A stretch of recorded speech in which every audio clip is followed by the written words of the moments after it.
Hi, welcome back to your prescription for medication education. My name is Yenmi, and I'm a passionate pharmacist here to bring quality information regarding medications and health-related topics, and at the same time, expand my own knowledge. Today will be my last video regarding the obesity topic. I do hope you enjoyed today's video. Let me go ahead and begin. The American Association of Clinical Endocrinology 2025 Consensus Statement Update for ABCD recommends treatment choice based off of hierarchies for patients with obesity-related diseases and complications, rather than weight loss alone. The consensus statement divides ORCD into two major domains, which are cardiometabolic and biomechanical. On the left side of this slide, we see examples of cardiometabolic obesity-related complications and diseases. Some examples include prediabetes, major adverse cardiac event prevention, hypertension, chronic kidney disease, and heart failure with preserved ejection fraction. On the right side of the slide, we see examples of biomechanical obesity-related complications and diseases. These include obstructive sleep apnea, osteoarthritis, and urinary incontinence. The following table are the options that we can use to treat cardiometabolic obesity-related complications and diseases.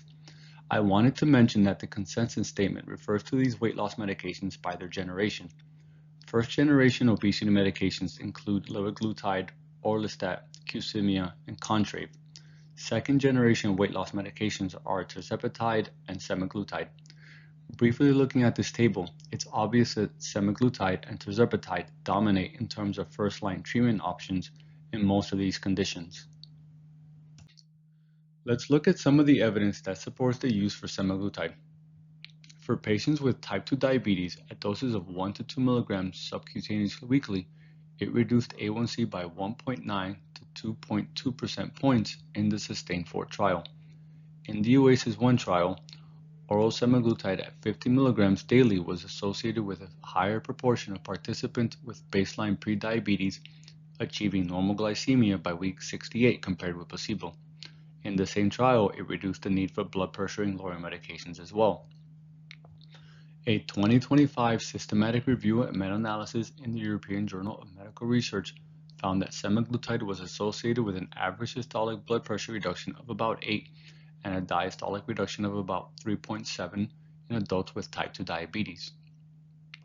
The SELECT trial demonstrated a 20% reduction in 3-point MACE, which was defined as cardiovascular death, non-fatal myocardial infarction, or non-fatal stroke with 2.4 milligrams weekly in non-diabetic patients who were obese and had established cardiovascular disease. In the FLOW trial, which consisted of patients with type 2 diabetes and chronic kidney disease already receiving the standard of care, it reduced the risk for major kidney disease by about 24% and slowed the annual eGFR decline by 1.60 milliliters per minute versus placebo. Finally, semaglutide at 2.4 milligrams weekly received FDA accelerated approval for non-cirrhotic MASH with moderate to advanced liver fibrosis as an adjunct to diet and exercise. What does this mean? The accelerated approval allows earlier FDA authorization based on surrogate or intermediate clinical endpoints that are reasonably likely to predict clinical benefit. For semaglutide, this was based on a phase 3 trial that showed evidence demonstrating superiority over placebo for histologic reductions in both steatohepatitis and fibrosis. Continued approval is contingent upon post-marketing confirmatory trials verifying these meaningful outcomes. Let's compare semaglutide versus tirzepatide. For type 2 diabetes, the SURPASS-2 trial directly compared tirzepatide 5 milligrams, 10 milligrams, and 50 milligrams versus semaglutide 1 milligram. This trial showed tirzepatide was superior for A1C reduction and weight loss. For cardiovascular outcomes, a large real-world comparative effectiveness study found no significant difference between these two medications for the composite of myocardial infarction, stroke, or all-cause mortality. For kidney outcomes, there is limited comparative data. For MASH, there are no head-to-head trials. Obviously, the choice between these agents is often dictated by the patient's insurance company. For patients with hypertension, diabetes, and prediabetes, tirzepatide would be ideal. However, semaglutide has extensive chronic kidney disease MACE prevention, and MASH data supporting its use. Semaglutide showed clinically meaningful improvement in the STEP 9 trial.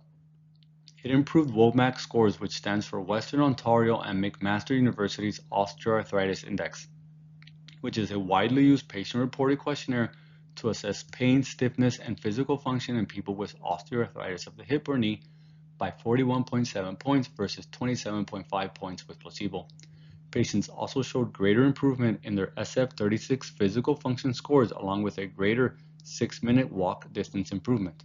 Tirzepatide received approval for moderate to severe obstructive sleep apnea in adults with obesity.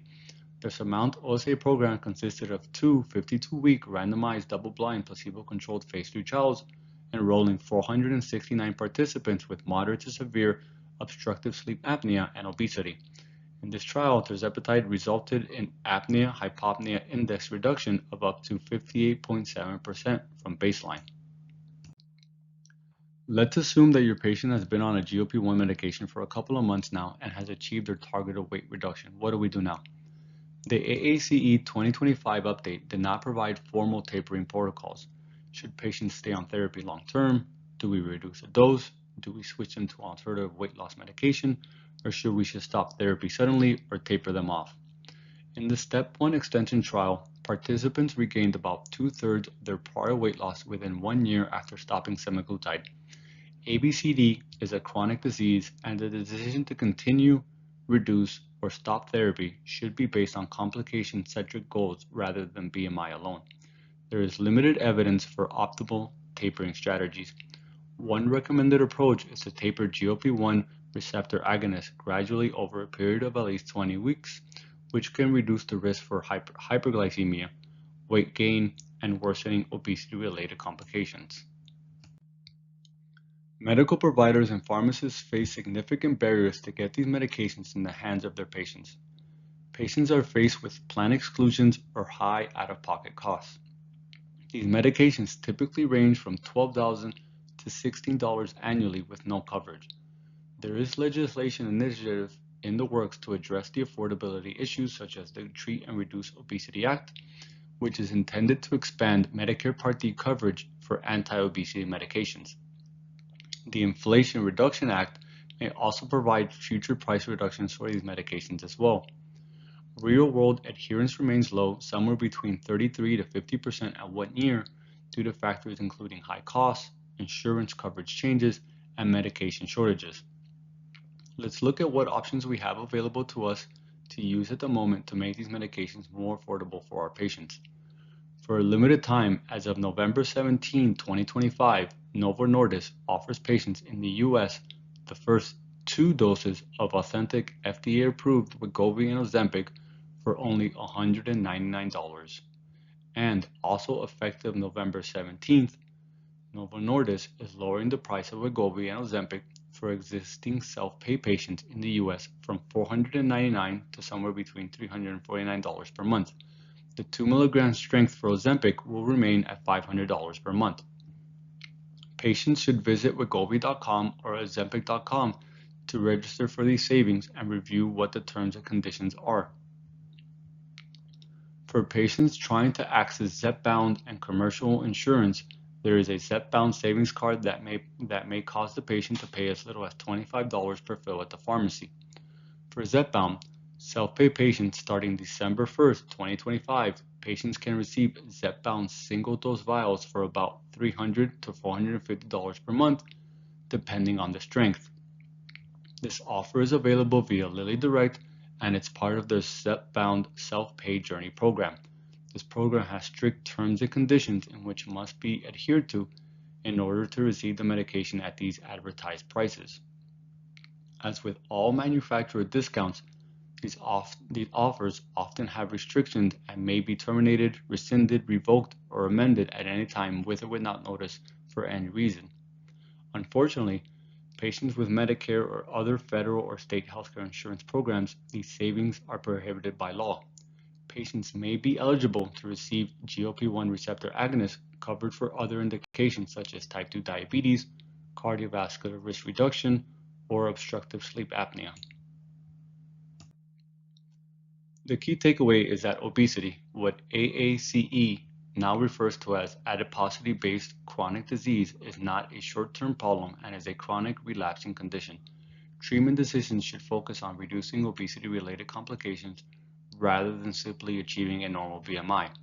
If you found this topic helpful, I'd love to hear your thoughts or suggestions for future topics. Feel free to leave me a comment below. And this has been your dose for medication education. I do hope you enjoyed today's video. If you did, please consider subscribing. Thank you and have a great day.